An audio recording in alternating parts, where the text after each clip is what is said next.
Sedang terjadi pemberontakan di tentara Rusia yang langsung menargetkan Putin. Komandan Rusia yang sampai tahun lalu masih berjuang untuk Putin, kini merekam video dan menyatakan langsung bahwa mereka tak mau lagi mati dalam misi bunuh diri untuknya. Mereka ingin Putin menghentikan perang atau mereka akan membalikan senjata dan berbaris menuju Moskow. Sekarang, jika itu membuatmu merasa deja vu, ya kamu tidak gila. Kita menyaksikan hal yang persis sama terjadi 2 tahun lalu, ketika seorang pria bernama Yevgeny Prigozhin mengatakan hal yang hampir sama dan kemudian benar-benar berbaris menuju Moskow. Saya yakin beberapa dari kalian masih ingat bagaimana itu berakhir. Pertanyaan yang sama muncul lagi. Apakah ini retakan yang akan menghancurkan mesin perang Putin atau hanya catatan? Saya akan jujur pada kalian. 2 minggu lalu saya menemukan sebuah laporan bocor yang tidak saya bahas di channel ini karena sejujurnya itu terdengar seperti harapan kosong. Laporan itu sudah memprediksi pemberontakan ini 5 hari sebelum terjadi. Kini kita akan mencoba menjawab pertanyaan besar yang banyak ditanyakan, tapi mari mulai dari awal. Dengarkan klip yang dirilis Komandan Rusia beberapa hari lalu. 25 Juni 2026. Hari ini, seorang perwakilan dari pelayan rakyat datang. Kemarin, saya bertemu dengan perwakilan pejabat tinggi dari Kementerian Pertahanan dan Badan Keamanan. Dan mereka menyampaikan pesan kepada Vladimir Vladimirovich Putin bahwa jika dia tidak memberi saya kesempatan untuk berbicara di siaran langsung televisi, di mana saya akan menceritakan seluruh kebenaran tentang apa yang sedang terjadi di negara kita saat ini. Saat ini, puluhan, ratusan, ribuan tentara kita mendekam di penjara bawah tanah, dihukum oleh para komandan mereka. Mereka membusuk, disiksa oleh. Mereka duduk di sana membusuk, mengalami penyiksaan dan kekerasan oleh apa yang disebut Gestapo. Mereka ada di sana karena mereka menolak menjalankan perintah bodoh yang sama saja dengan bunuh diri. Mereka ada di sana karena mereka menolak menyerahkan aset keuangan mereka, dan pada akhirnya mereka disingkirkan. Dinyatakan hilang dan dihancurkan. Mereka menjadikan orang hilang tunawisma. Vladimir Vladimirovich. Tolong catat hal ini. Undang saya untuk rapat. Konsekuensinya bisa sangat serius. Jika dalam waktu dekat saya tidak datang ke Kremlin dan berbicara langsung di udara di samping Anda, tentara akan mengarahkan senjatanya ke Kremlin. Saya hanya menyampaikan pesannya. Itu saja. Sekarang, coba katakan, bukankah mirip Prigozhin? Dia mengatakan hal yang persis sama, lalu dia memimpin barisan orang bersenjata sejauh 15 km atau 1.500 km menuju Moskow. 2 bulan setelah mengakhiri kudetanya, dia sudah meninggal. Jadi dalam video ini, saya ingin menjelaskan kepada Anda tentang apa yang sebenarnya terjadi di dalam militer Rusia saat ini. Mengapa sebuah laporan yang bocor 2 minggu lalu memprediksi pemberontakan ini, dan bagaimana tanggapan Kremlin. Lalu kita akan melihat apa yang sebenarnya terjadi pada perwira Rusia yang merekam video itu. Nama saya Sam, dan Anda sedang menonton Business Basics. Jadi, mari kita mulai dengan pria di balik video yang memulai semua ini. Karena untuk memahami mengapa seruan itu sangat berbahaya bagi Putin, kita harus memahami siapa orang itu. Mengapa dia berbicara begitu terbuka? Namanya adalah Alexander Lunin. Dia sebenarnya adalah mantan perwira Rusia yang hingga tahun lalu secara pribadi memimpin batalion sukarelawan yang berperang atas nama Putin di dalam Ukraina. Dia memiliki orang-orang yang mengikutinya, yang pernah bertugas di bawah kepemimpinannya dan kemungkinan besar masih menghormatinya. Dan itu penting karena seperti yang dia katakan dalam wawancara selanjutnya, video yang dia publikasikan ini jauh lebih dari sekedar keluhan pribadi. Dalam wawancara dengan media Rusia usai videonya viral, Lunin mengaku pejabat tinggi pertahanan Rusia menemuinya langsung sebelum ia merekam video dan meminta bantuannya. Mereka memintanya merekam video ini karena ingin dia menjadi wajah publik dari seruan yang tak bisa mereka sampaikan sendiri. Pejabat pertahanan mengatakan bahwa mereka sudah muak dengan cara perang ini, dijalankan dengan taktik penggiling daging di garis depan dan dengan kurangnya pasokan yang diterima oleh para tentara di garis depan. Karena itu, mereka ingin Putin merasakan tekanan dan butuh figur publik di luar rantai komando resmi untuk menekannya. Video itu awalnya diposting di Instagram, lalu diunggah ulang ke berbagai saluran Telegram dan platform media sosial lain tempat orang Rusia mendapat berita mereka. Video aslinya saja sudah ditonton lebih dari 10 juta kali dan mendapat 500 juta suka, repost, kemungkinan meningkatkan exposure hingga 50 juta orang, itu sangat luar biasa. Sekarang tentu saja ini berarti Kremlin terpaksa menanggapinya. Ceritanya menjadi begitu besar sehingga mereka tidak bisa begitu saja mengabaikannya dan mulai muncul pertanyaan-pertanyaan. Kremlin benar-benar menanggapi hal ini. Sebelum membahas tanggapannya, saya ingin menunjukkan bahwa video ini menimbulkan efek berantai dan dampak lanjutan. Orang-orang lain sekarang mulai angkat bicara untuk mendukung pria ini. Lihat cuplikan ini, beberapa tentara Rusia dari 1 batalion kini mendukung seruan yang diposting Alexander. Dan mereka juga melakukannya secara terbuka. Silakan lihat. Rekan-rekan sebangsa, kami para tentara Rusia berdiri mendukung Alexander Lunin dan dengan tegas menyatakan bahwa api ini tidak bisa lagi dipadamkan. Kami menuntut adanya jalur langsung antara Alexander dan Putin, dan kami menuntut kebenaran. Jika tidak, kami akan mengarahkan senjata kami kepada mereka yang menyakiti tentara kami sendiri. Semoga berhasil. Ini jelas semakin berkembang. Sebelum membahas tanggapan Kremlin, saya ingin menunjukkan laporan yang saya sebutkan di awal video. Laporan yang keluar 2 minggu lalu menunjukkan hal seperti ini. Tapi sayangnya, saya memutuskan bahwa kita tidak perlu membahas itu di channel ini karena menurut saya, pada saat itu sepertinya itu hanya angan-angan saja. Tapi inilah laporannya. Staf umum Rusia berada di ambang kehancuran. Pimpinan militer Rusia hampir memberontak setelah Kremlin memindahkan bahan bakar dari garis depan ke Moskow. Pejabat senior dikabarkan kurang simpatik terhadap ibu kota yang setelah serangan kilang minyak, kini khawatir kekurangan bahan bakar, antrean SPBU, dan kepanikan publik. Menurut laporan-laporan ini, staf umum percaya bahwa Moskow sekali lagi dilindungi dengan mengorbankan pasukan. Ibu kota membutuhkan bensin untuk menjaga penampilan normalitas, sementara militer membutuhkan solar untuk kendaraan lapis baja, pengiriman amunisi, dan pemulihan peralatan yang rusak. Beberapa kepala departemen telah mengatakan langsung kepada Gerasimov bahwa operasi ofensif besar tidak mungkin tanpa pasokan bahan bakar memadai. Penting untuk mengingat kutipan Jenderal Pershing, infanteri memenangkan pertempuran, tapi logistik memenangkan perang. Ya, saya rasa para jenderal Rusia tahu tentang kutipan itu, dan itulah sebabnya mereka berbicara langsung kepada orang utamanya. Ini adalah kepala militer Rusia. Saya rasa beberapa jenderal mendatangi atasan tertinggi mereka karena dia sendiri bilang bahwa dia mengajukan permohonan itu setelah orang dari Departemen Pertahanan menunjukkan semua bukti kepadanya. Bukti ini akan kita bahas nanti di video. Sekarang, mari selesaikan laporan ini. Jika tank, kendaraan tempur infanteri, dan pesawat terpaksa menghemat bahan bakar demi Moskow, operasi penyerangan mungkin sekali lagi akan lebih banyak dibebankan pada unit infanteri yang mengakibatkan korban jiwa jauh lebih tinggi. Akibatnya, ketegangan antara pemerintah dan staf umum dilaporkan semakin meningkat dan bisa menjadi semakin sulit untuk dikendalikan. Dan tebak apa? Laporan ini keluar beberapa waktu lalu dan kita sedang melihatnya terjadi di depan publik saat ini. Sekarang mari kita bahas tanggapan Kremlin karena mereka sebenarnya memiliki 2 tanggapan yang berbeda. Tanggapan pertama adalah reaksi publik yang bisa didengar semua orang, sedangkan tanggapan kedua terjadi di balik layar dan tidak diumumkan Kremlin, namun terlihat dari laporan para pendukung pria ini. Mari kita bahas kedua tanggapan, dimulai dari tanggapan publik.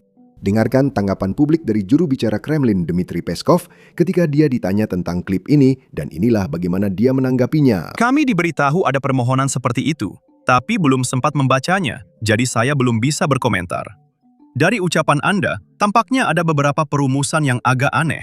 Kami perlu membacanya dulu. Sekarang ini terlihat sangat profesional. Anda tahu, dia tenang. Pada dasarnya dia berkata, "Hei, kami tidak tahu ini tentang apa. Kami akan memeriksanya dulu, lalu akan menanggapi." Tapi sayangnya di balik layar, ketenangan itu tidak ada. Sebelum membahas tanggapan itu, saya ingin menyinggung bagaimana Kremlin menangani orang terakhir yang mengajukan permohonan serupa, Yevgeny Prigozhin. Jadi mari kita lihat beberapa meme yang pada dasarnya merangkum apa yang terjadi. Dan kalian sudah tahu aturannya di bagian ini. Tekan tombol subscribe di bawah jika kalian suka dengan meme-meme ini. Mari kita mulai.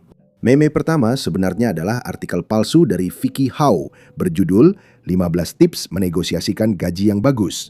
Yang pertama, ancam dengan kudeta dengan mengemudi sejauh 1.500 km ke kantor atasanmu bersama ribuan tentara dan kendaraan.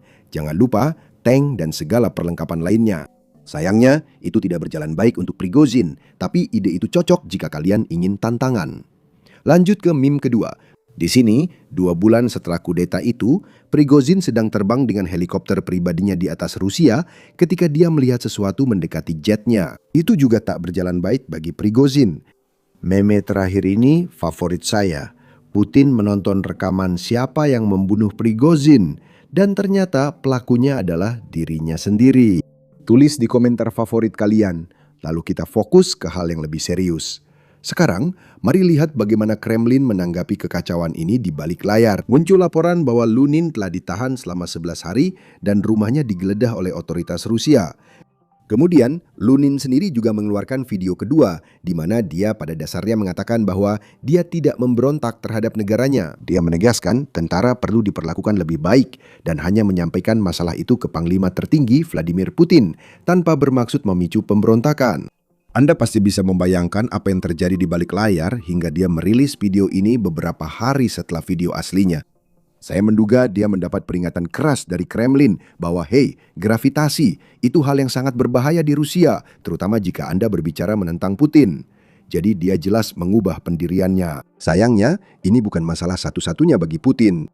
Sekarang ketika tentara Rusia benar-benar mengalami masalah perekrutan, Putin beralih ke mobilisasi paksa, di mana surat perintah wajib militer langsung dikirimkan kepada warga Rusia. Petugas polisi datang ke rumah, menangkap mereka, lalu mengirim ke garis depan. Tebak apa yang terjadi? Di beberapa desa, terutama keluarga tentara yang direkrut, mereka kurang senang dan menciptakan masalah besar. Lihat cuplikan di layar Anda. Saat pemerintah Rusia memperketat mobilisasi paksa, para istri dan ibu pria yang diculik dari jalanan Penzna dan ditahan hingga mereka menandatangani kontrak, berusaha menghentikan bus yang membawa mereka ke fasilitas militer. Dan seolah-olah ini belum cukup buruk, kita juga melihat Amerika Serikat memberikan tekanan lebih besar kepada Rusia.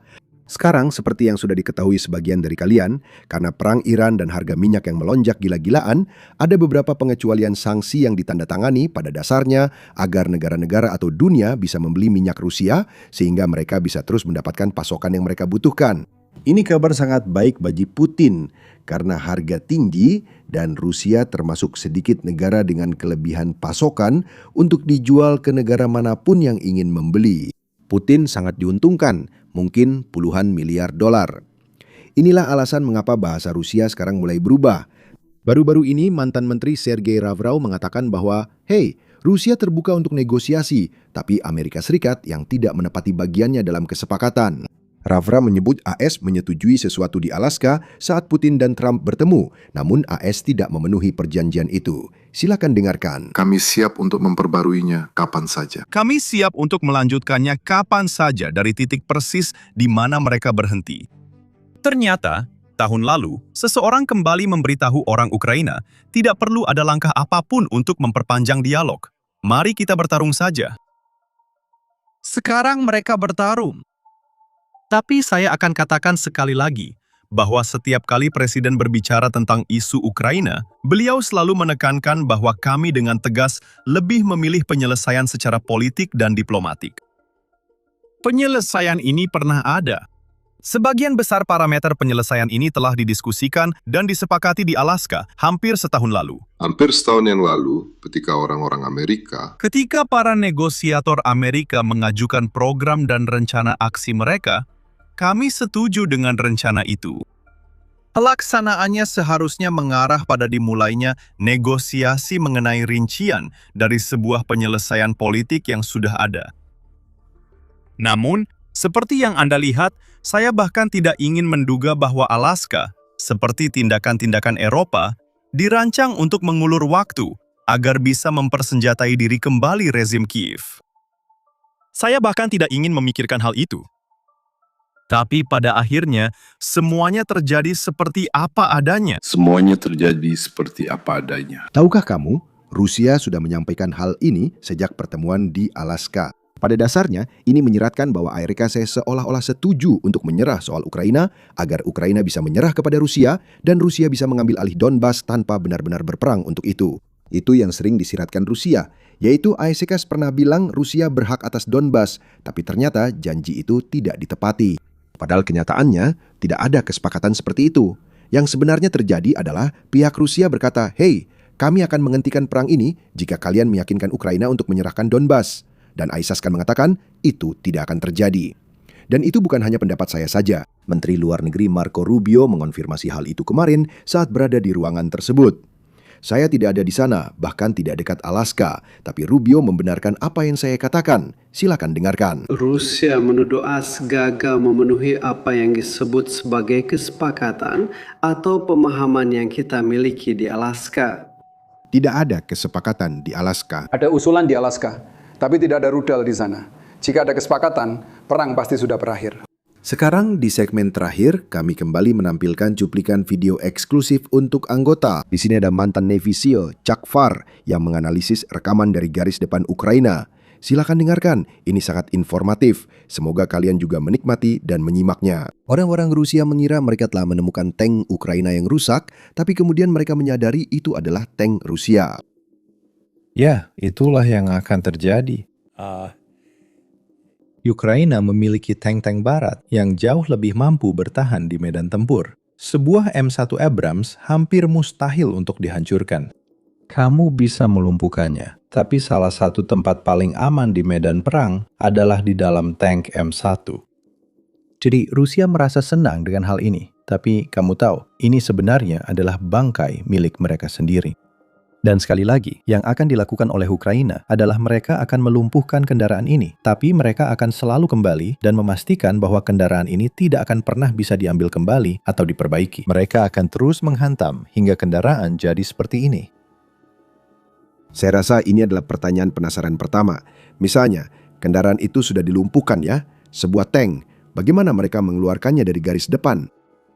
Jadi mereka punya kendaraan pemulihan tank. Jadi mereka punya tank yang tidak memiliki kubah, tapi punya, kamu tahu, alat derek besar. Karena memang jauh lebih hemat biaya untuk memperbaiki sebuah tank, bahkan jika sudah rusak parah. Memperbaikinya lebih murah daripada, kamu tahu, membeli yang baru. Tapi tank Rusia, kamu tahu, mereka punya masalah itu. Mereka punya karusel amunisi di dalam kompartemen kru. Itulah sebabnya kita sering melihat menara yang terbang. Dan itulah kenapa mereka tidak bisa bertahan hidup. Kamu tahu, kalau mereka terkena serangan di kompartemen kru, maksud saya menaranya bisa terlempar sampai ke orbit Uranus. Dan orang-orang ini, maksud saya, semuanya langsung selesai dalam sekejap karena mereka duduk di atas amunisi dan kantong propelan. Jadi kamu tahu, kita juga sudah melihat menara yang terbang, tapi kamu juga sudah melihat semua palka terbuka dengan semburan api yang keluar dari sana. Dan itu adalah cacat desain. Mereka tidak akan pernah memperbaiki ini sampai mereka merancang tank yang benar-benar baru. Menurut saya, banyak tank harus didesain ulang, karena sekarang kita banyak memakai drone kan? Iya, benar sekali. Tadi saya berbicara dengan salah satu rekan saya di Kiev Post, dan kami membicarakan tentang hal itu. Sulit dipercaya sekarang, tapi 1000 hari yang lalu, belum ada yang namanya drone first person yang bisa menghancurkan tank. Itu memang belum ada. Saya pernah bekerja di kompleks industri militer. Jika Anda ke Raytheon 1000 hari lalu dan berkata, saya punya drone seharga $500 yang bisa hancurkan tank, Raytheon akan berkata, lihat, kami bergerak di bidang bisnis penjualan rudal Javelin seharga $270.000 kan? Rudal itu bisa menghancurkan tank. Drone DJI milikmu tidak akan bisa melakukannya. Tapi tidak ada yang mengatakan itu di Ukraina. Mereka bilang, ayo kita coba saja. Ayo kita lakukan. Kita sedang melihat alasan jelas mengapa begitu. Ini telah secara fundamental mengubah peperangan darat. Armor tidak punah. Ini tidak lagi usang. Tapi ke depannya, armor harus menghadapi ancaman utama sekarang yang merupakan hal baru. Sekarang, jika Anda tertarik dengan konten seperti ini dan seri lainnya yang kami buat khusus untuk anggota, Anda bisa menjadi anggota sekarang juga dengan mengklik tombol gabung di bawah ini atau cukup dengan mengklik tautan di deskripsi. Itu adalah tautan pertama. Dengan menjadi anggota, Anda mendapatkan akses ke banyak konten yang kami keluarkan setiap hari sekarang. Dan di atas itu semua, Anda juga mendukung channel ini dan mendukung liputan kami. Jadi, terima kasih banyak. Saya Sam, sampai jumpa di video berikutnya.